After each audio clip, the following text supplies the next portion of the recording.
को खराज अकीदत पेश किया गया। तमाम जवान थे, उनका वो जो जख्मी हुए थे उनकी भी वहाँ पर जो है हौसला अफजाई की गई, उनकी यहाँ अयादत के लिए गए थे। तमाम जानकारी जो है लगातार हम आप तक पहुँचाने की कोशिश करें। और प्रोग्राम में जिस तरह से हमने पहले सुनाया कि वज़ीर आज़म नरेंद्र मोदी आज लद्दाख गए थे, लद्दाख के दौरे पे थे और लेह के अंदर उन्होंने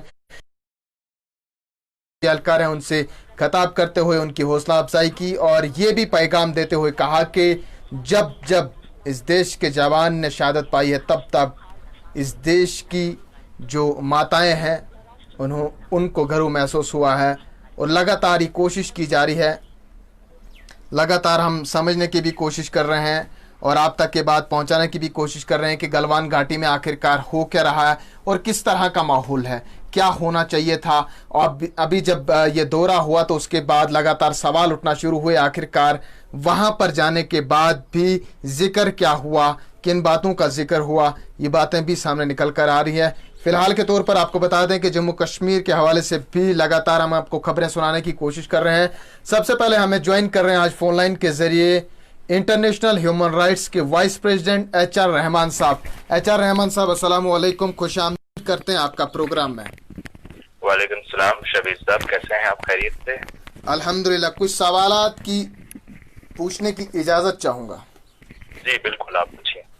2 रोज से लगातार हमारे चैनल पर लगातार चर्चा बनी हुई है कि एक साथी जो हैं, सबसे पहले मैं ये समझना आपसे चाहूंगा, क्या PK शर्मा नाम का कोई शख्स आपके साथ काम कर रहा है आपकी ऑर्गेनाइजेशन? बिल्कुल, PK शर्मा की ऑर्गेनाइजेशन में हमारे साथ काफी लोग इस तरह के काम कर रहे हैं। आपको किससे कौन से शख्स से जो है फोन आया है? देखिए, 2 दिन कबल की हम बात करेंगे। एक मामले को लेकर, रामबन जिला के हड़ोक का मामला लेकर ओवरलोडिंग के हवाले से बात हो रही थी। ताहम उन्होंने अपना नाम PK शर्मा बताया जो कि दिल्ली से बात कर रहे थे। इन बातों का जिक्र उन्होंने किया। उसके बाद लगातार जब हमने उसकी तहकीकात की तो वो PK शर्मा नहीं बल्कि परमजीत सिंह नाम उनका पाया गया, जिसके बाद अवामी गलियारों में काफी नाराजगी जो है वो सामने निकल कर आई। परमजीत सिंह जो है हमारे रामबन से एक ह्यूमन राइट्स के मेंबर हैं जी, जो पिछले 1 साल से ऑर्गेनाइजेशन के साथ जुड़े हुए हैं जी। तो मेरे पास शाम को ही उनका एक एप्लीकेशन आया था कि लाइन से उनका जो है पर्सनल डेफेमेशन हुआ है, उनका नाम अपने जो है चैनल पे डिस्क्लोज किया है लोगों किसी चंदा नासर के कहने पे जी। तो मैं ये जानना चाहता हूँ आपसे कि किस तरह के मामला ऐसे आए हैं कि जिसकी वजह से आपने नाम उनका डिस्क्लोज किया है और कहाँ से आपको उनकी पर्सनल इंफॉर्मेशन की जानकारी मिली है? देखिए, सबसे पहले तो मैं आपको ये कहना चाहूंगा, जिस तरह से उन्होंने कॉल की और किसी दूसरे ना लेकर कॉल करने की कोशिश की, उसके बाद अवामी मसाइल उठाना कोई गलत बात नहीं है। ताहम यहाँ पर अवामी गलियारों से ये खदशात निकल के आई जो उसके अड़ोस पड़ोस में रहने वाले थे, जो उनके इलाके से थे। उन्होंने कहा कि शख्स PK शर्मा नाम इस्तेमाल करके क्या साबित करना चाहता था आखिरकार। उन्होंने यहाँ तक इल्जाम लगाया कि शायद मीडिया के जरिए ये दबाव बनाकर करप्शन करने की कोशिश कर। ताहम ये जो है मौका क्या है ये हम आपसे समझना चाहेंगे कि PK शर्मा और परमजीत सिंह क्या एक ही शख्स हैं या फिर ये दोनों नाम अलग अलग हैं? देखिए, जो हमारे पास डॉक्यूमेंट्स में उनका जो नाम आया है वो परमजीत सिंह करके है, ठीक है जी। और अगर कोई शख्स कॉल कर रहा है अपनी आइडेंटिटी को सिक्योरिटी में रख करके वो कॉल कर सकता है, ठीक है। अब वो उनका ये मानना था, जो हमारे पास एप्लीकेशन उनका पहुंचा है उसने ये कहा है उसमें कि ये मेरा पेन नेम है और हर शख्स के 1 या 2 नाम हो सकते हैं। जैसे आप मेरा देख सकते हैं कि मेरा जो HR रहमान है सोशल मीडिया पे जो नाम है, मेरा रियल नाम कुछ और है। इसी तरह कुछ ऐसे लोग हैं जो अपना जो रियल नाम है वो सोशल मीडिया के जो प्लेटफॉर्म्स हैं उस पर इस्तेमाल नहीं करते और अगर कुछ लोगों को इस वजह से कुछ कुल मिलाकर मैं आपसे ये समझना चाहूंगा, क्योंकि एक बहुत ही बड़ी ऑर्गेनाइजेशन, भरोसेमंद ऑर्गेनाइजेशन है, मैं बखूबी वाकिफ हूँ इस चीज से। ऐसी बात नहीं है, गलतियां किसी से भी हो सकती है, कोई भी इंसान से ही तो गलतियां होंगी, आखिरकार इंसान ही तो है। कुल मिलाकर हमें यह समझना होगा, क्या हम नाम बदलकर कोई आवामी मसाइल उजागर कर सकते हैं? बदलकर हम कॉल नहीं कर सकते, ये मैं चीज आपको क्लियर कर दूं। हाँ, अगर किसी का पेन नाम उसका दूसरे नाम से अगर वो आपको कोई रेलिवेंट है तो वो कर सकता है, नाम गलत इस्तेमाल नहीं कर सकता। जहां पर आपने एक clear- रेलिवेंट की बात की एचआर रहमान साहब, हाँ। आप पूरी जम्मू कश्मीर को बखूबी और जमीनी सतह से देख रहे हैं, समझ रहे हैं। जी हमने उन पर किसी आधार पर कोई एलिगेशन नहीं लगाया है कि वो करप्शन कर रहे थे। अवामी गलियारों से ये खबरें आई कि मीडिया का दबाव बनाने की शायद कोशिश की जा रही थी नहीं, ताकि ऐसी देखिए ये चीजें हों। शबीर साहब हम देखिए, बात हमें एक आप, हमें किसी नोट की करें हमें किसी की कि इमेज हमारी जाति खराब ऑर्गेनाइजेशन करने के की कोई अंदर अगर इस तरह का कोई शख्स है, मेरे नॉलेज में अगर ऐसा कोई आता है तो हम उस पर कड़ी से कड़ी कार्रवाई करते हैं। रामबन से हमारे बिल्कुल पास काफी ऐसे- हमने देखा है ना, किए थे, उनकी बिल्कुल। कारकर्दगी बेहतर नहीं पाई तो आपने उन्हें वहां से जो है बेदखल कर दिया इस ऑर्गेनाइजेशन से। ये मुबारक वाली बात है, काबिल हमारे सिफारिश पास वाली भी बात है। इसकी रिपोर्ट पहुंची। अगर वहां के किसी शख्स को या वहां के लोगों को अगर इस तरह का अच्छा मालूम हो रहा है कि हमारे किसी मेंबर ने गलत इंफॉर्मेशन सोशल मीडिया पे शेयर की है उनके खिलाफ या किसी के खिलाफ भी, लोगों के अंदर ये खदशा है कि आखिर लोगों के अंदर एक ही चीज का खदशा है। हमारा स्टेट ऑफिस जो है वो 24 घंटे उनके लिए खुला है, वो कभी भी आकर अपनी रिपोर्ट वहां रख सकते हैं। अगर इस तरह का कोई भी इनासर, कोई भी मेंबर अगर उसमें गलती पाता है तो उस पर कड़ी से कड़ी कार्रवाई की जाएगी। बिल्कुल सही बात की आपने जी। हाँ, रही दूसरी बात कि अगर हम कानूनी कार्रवाई कानूनी तरीके से देखें, हमारे इंडियन कॉन्स्टिट्यूशन के हिसाब से और यूएनओ का जो कॉन्स्टिट्यूशन, जो हमारा ह्यूमन राइट्स का कॉन्स्टिट्यूशन है जी, वो भी यही कहता है कि right to privacy is a fundamental right under the constitution of India article 21। No person shall be deprived of his her personal liberty except according to the procedure by law and without the consent of the person you can not share any personal information on social media on the recommendation of the villagers and any other people. ये तो constitution कहता है। मैं बात आपकी समझ रहा हूं। अब मैं इसकी गहराई तक आना चाहूंगा। आप वाइस प्रेसिडेंट को आप देखते हैं, आपको क्या लगा? सिर्फ नाम को लेकर ही लोगों ने सवाल खड़ा किया या उनको या लोगों को अपने हाथ में ले सकता हूं ना, आप अपने हाथ में ले बिल्कुल मैं ये आपसे समझने की कोशिश करूंगा एचआर रहमान साहब। ये जो सवाल उठे, कुछ लोगों ने उठाया कि नाम बदल कर मीडिया के जरिए प्रेशराइज करने की कोशिश की गई। माध्यम से उन लोगों को यही कहना चाहता हूं, अगर मैं आपसे ये समझने की कोशिश कर रहा हूं, क्या ऐसा तो नहीं कि असर रसूख वाले लोग जो कि ऐसा लीगल काम कर रहे थे उन्होंने ही सवाल उठाया? बिल्कुल, मैं यही कहना चाहता हूं आपसे कि अगर कुछ अनासिर हमारे समाज के अंदर, हर जगह, मैं यहाँ अपने समाज की बात नहीं कर रहा, पूरे हिंदुस्तान के अंदर, पूरे वर्ल्ड के अंदर ऐसे लोग पाए जाते हैं, हमेशा उन लोगों को तकलीफ होती है जो इस तरह का काम धंधा कर रहे होते हैं, ठीक है, क्योंकि हमेशा चोर की दाढ़ी में ही तिनका होता है। अब जबकि आपके पास ये मामला पहुंचा पीके शर्मा और परमजीत के हवाले से, ये दोनों नामों के जो उसके साथ साथ ये बात भी पहुंची होगी कि आखिरकार जो वो आवाम के सामने बात रखना चाहते थे, उस हवाले से आप जरा बारीकी से बताएं आखिरकार माजरा क्या है। वो सवाल जो है, अगर उनका वो ये चीज बन सकती है कि अगर उन्होंने जो इन्फॉर्मेशन आपके सोशल मीडिया से शेयर की है, क्या वो इन्फॉर्मेशन रेलिवेंट है या नहीं, क्या किसी सबूतों के बिना पर उन्होंने किस सबूत की बिना पर उन्होंने ये इन्फॉर्मेशन शेयर की है। अगर उनके पास ये रेलिवेंट सबूत है तो वो इन्फॉर्मेशन शेयर कर सकते हैं। मैं उसी इन्फॉर्मेशन के हवाले से आपसे समझना चाहूंगा, आखिरकार वो माजरा क्या था?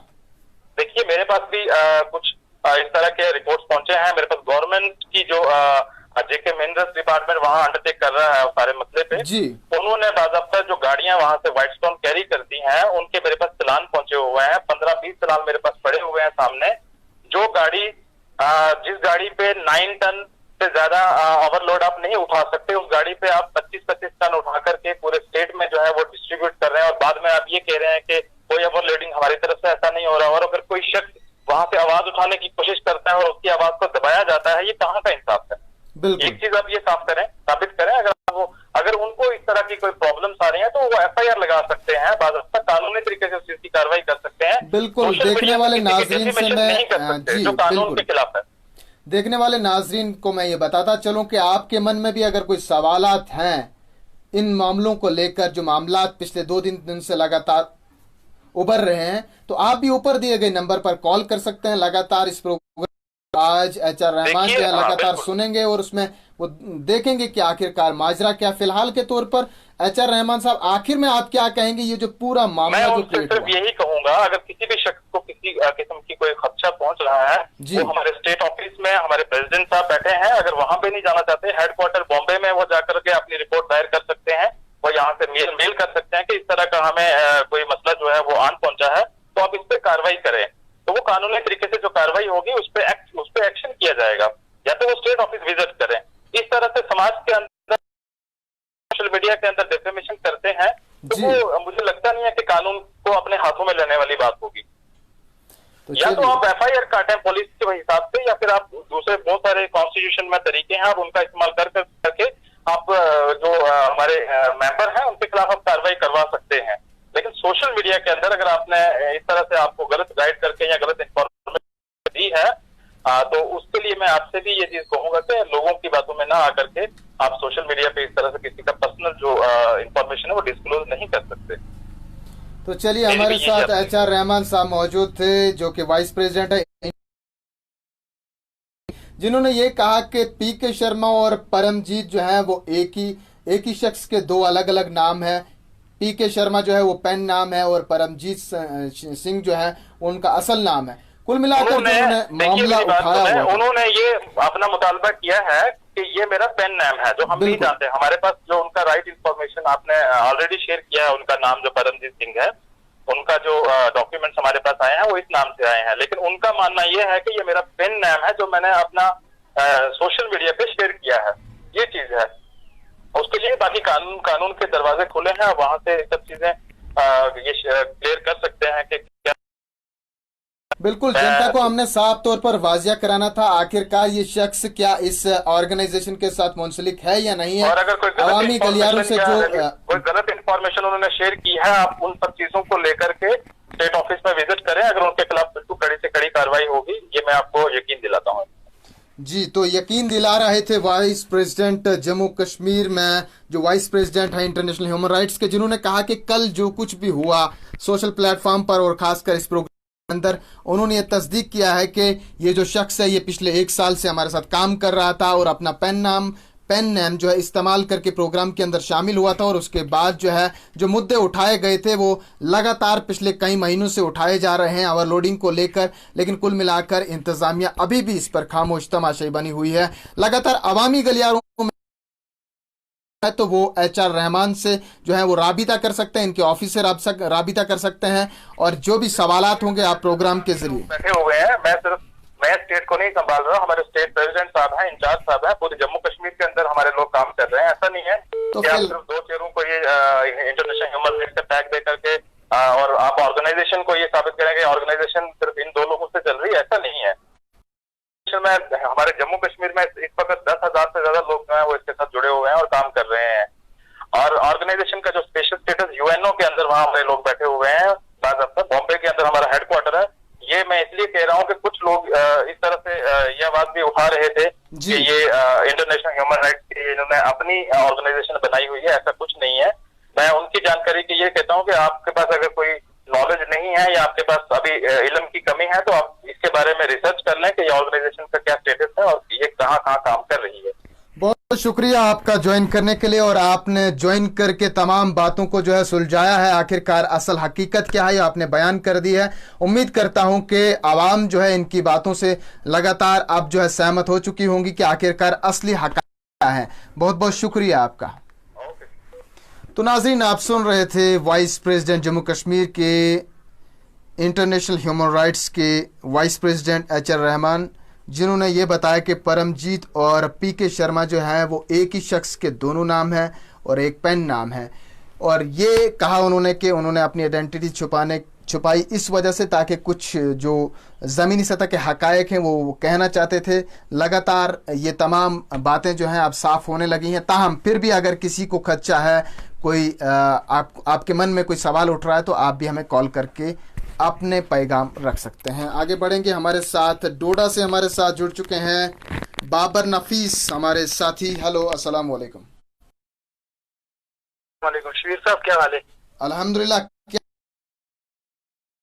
हमारी अपडेट यही है, रोजाना यहाँ पे हर पंचायत में प्रोटेस्ट हो रहे हैं कि शलाका कंपनी को अगर पीडीडी ने काम सौंपा है तो काम क्यों नहीं हो रहा है? कल एक पंचायत बटोगड़ा में एक एहतजाज हुआ जो 9 न्यूज में भी खबर शाया हुई जी। तो इसी सिलसिले में आपसे बात करना चाहता था। बिल्कुल खुलकर आप बात रखें, क्या मुतालबात हैं, कितना इलाका है, क्या आबादी है, कितनी परेशानी? वो मतलब एक पंचायत है, उसमें एक वार्ड आ रहा है, ward number 4, ward number 5, ward number 6। Ward number 4 आता है उसमें कन्नो, वार्ड नंबर 5 आता है हापतियाड़ी वगैरह। उसमें अभी तक बिजली जो है नहीं पहुंची हुई है और सीडीएफ के थ्रू 2011 में उनको एक ट्रांसफार्मर दिया गया है जो मिट्टी में मिल चुका है, मतलब उसे इस्तेमाल में लाया नहीं गया, उसको तारें वगैरह फराहम नहीं की गई जी। तो उसकी जो है वो ट्रांसफार्मर की जो है खस्ता हालत हो गई है, वो तो अब किसी काम का नहीं रहा है। लेकिन जब हमने डिपार्टमेंट के डी से बात की, उन्होंने कहा कि उनको सीडीएफ के थ्रू जो है ट्रांसफार्मर मिला हुआ है। मैंने उनसे यही कहा कि सवाल भी यही पैदा होता था कि अगर कहीं से भी ट्रांसफार्मर उनको मिला तो उनका आपका हक नहीं बनता था उनको तारे वहां तक पहुंचा के देना। बिल्कुल। तो कुल मिलाकर एहतजाज करने वाले जो तमाम सामीन थे उन्होंने क्या कहा? बिल आखिर कब तक ये एहतजाज जारी रहेगा? उन्होंने कहा कि अगर हमें फौरी तौर लाइट न दी जाए हम एहतजाज को सड़कों तक ले जाएंगे। तो कोरोना के डर से जो है उन्होंने एहतजाज को मतलब एक मुख्तसर तौर पे किया और समाजी दूरियों का भी खास ध्यान रखा। उन्होंने कहा कि अगर ऐसे हालात रहते हैं हम आइंदा इलेक्शन बाईकाट करने की कॉल यहीं से गवर्नर साहब को देते हैं और अगर इस मसले पे बात नहीं की गई, इस मसले को सुलझाया नहीं गया, यहाँ पे बिजली नहीं पहुंचाई गई तो हम जो है सड़कों में भी एहतजाज करने के लिए तैयार। बहुत बहुत शुक्रिया आपका ज्वाइन करने के लिए। तो नाज़रीन, बाबर नफीस जानकारी दे रहे थे कि बिजली की अदम दस्तयाबी और बिजली की अदम दस्तयाबी ही नहीं, कुछ जगहों पर बिजली के खंभे तक नहीं लगे, ट्रांसफार्मर्स तक नहीं लगे, जिसके चलते आम लोगों को काफ़ी परेशानियों का सामना करना पड़ रहा है। ये बात कर रहे हैं जम्मू कश्मीर की। हम जम्मू कश्मीर में बातें तो ये हुई थी कि जम्मू कश्मीर को 4 चांद लगा देंगे।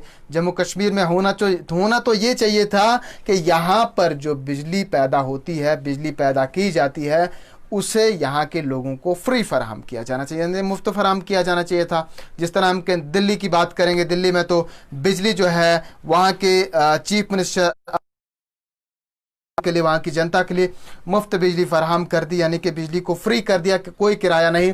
लेकिन जहाँ पर इसकी सबसे ज़्यादा पैदावार होती है जम्मू कश्मीर के अंदर, हम डूल हस्ती की बात करें, चंद्रकोट बगलिहार प्रोजेक्ट की बात करें या फिर कश्मीर वैली के अंदर जो प्रोजेक्ट्स हैं उनकी बात करें, कुल मिला के बहुत सारे प्रोजेक्ट्स हैं यहाँ पर, हाइड्रोलिक प्रोजेक्ट्स हैं जहाँ पर बिजली की पैदावार होती है और उसे NHPC के ज़रिए दूसरी रियासतों को फ़रोग़ किया जाता है और पैसा कमाया जाता है। ताहम जहां बिजली की सबसे ज़्यादा पैदावार होती है वहां के लोगों को बिजली आखिरकार मुफ्त तो छोड़िए, लोगों को बिजली ही फराहम नहीं की जा रही है। आज 21वीं सदी में भी, मॉडर्न दौर में भी और मेक इन इंडिया और डिजिटल इंडिया की बातों में भी आज ये बातें निकल कर आ रही हैं कि जम्मू कश्मीर के मुख्तलिफ गांव ऐसे हैं, देहात ऐसे हैं जहां आज तक बिजली ही नहीं पहुंची है। वहीं हम बात कर रहे हैं जिला डोडा के टांटा इलाके की, जहां पर बिजली के खंभे लगाने की कोशिश तो की जानी चाहिए थी, लेकिन ज़मीनी सतह पर अभी तक ऐसा कुछ नहीं। लोग एहतजाज पर एहतजाज कर रहे हैं, कंपनियां आई और गई, लेकिन अभी तक मसला हल नहीं हुआ। आगे बढ़ेंगे नाजरीन, एक कॉलर हैं, उनकी कॉल लेते हैं। हेलो जी सर, हम राजौरी से बोल रही हैं, आंगनबाड़ी वर्कर। जी मैम, खुशामदीद करते हैं आपका प्रोग्राम में। अपना नाम पता जरूर शामिल करें प्रोग्राम में। सर मैं आंगनबाड़ी वर्कर सब्जा बोल रही हूँ। जी, राजौरी से बात कर रहे हैं। जी, आप अपनी बात रखें। राजौरी से सर, राजौरी से बोल रही हूँ, आंगनबाड़ी वर्कर सब्जा। जी, खुशामदीद कहते हैं आपका। जी सर हमारे गरीब डिपार्टमेंट का नाम भी आपने साथ जोड़िए और हमें 20-30 साल हो गए लगे हुए, तो आज तक हमारा कहीं भी नाम नहीं है, कहीं रिकॉग्नाइज नहीं है, पॉलिसी नहीं है हमारी कोई। जी, आपका नाम मैं एक बार फिर से जानना चाहूंगा। जी सर, सब्जा नाम है मेरा, सब्जा। सब्जा जी, आप राजौरी की रहने वाली है। राजौरी के कौन से इलाके से आती हैं आप? फिर सर मैं राजौरी से, हमारा जो जोन है वो कोठा में पड़ता है। अच्छा, आप मुझे ये बताएं कि कोविड-19 के चलते किस तरह के हालात रहे, क्या आपने जमीनी सतह पर जो काम दिए गए थे आपको, क्या आपने वो पूरे किए? Thank you sir. हमें अब जो है ना हमारी कमेटी बनाई गई थी, यहाँ पे कमेटी बनाई गई थी, विलेज लेवल कमेटी बनाई गई थी जी। तो उसमें आंगनबाड़ी वर्करों का भी नाम था, उसमें मेरा नाम था सर। तो गाड़ी की परेशानी थी, मेरा घर यहाँ राजपुर था, उससे वहाँ गाड़ी से ट्रैवल करना बहुत मुश्किल आया और मैंने 5000 रुपए का सेल करके मैंने वहाँ ड्यूटी को अंजाम दिया। और हमें सरकार की तरफ से कोई भी सैनिटाइजर वगैरह मास्क वगैरह किसी भी चीज की हमें सुविधा नहीं मुहैया हुई है। सब्जा तो मेरी बहन, सब्जा जी मैं आपसे ये समझना चाहूंगा जी। सब्जा मेरी बहन, आप मुझे ये बताएं कि आपकी मंथली सैलरी कितनी है? सर हमें इससे पहले तो 3000 मिलता था, अब हमारा 5 बोलते थे कि 5000 रुपया हो गया है, लेकिन अब हमें वही 4000 के हिसाब से दे रहे हैं, जो हमारा एक बारह को भी कर दे रहे हैं। ये पता नहीं कहाँ जाता है कहाँ नहीं जाता।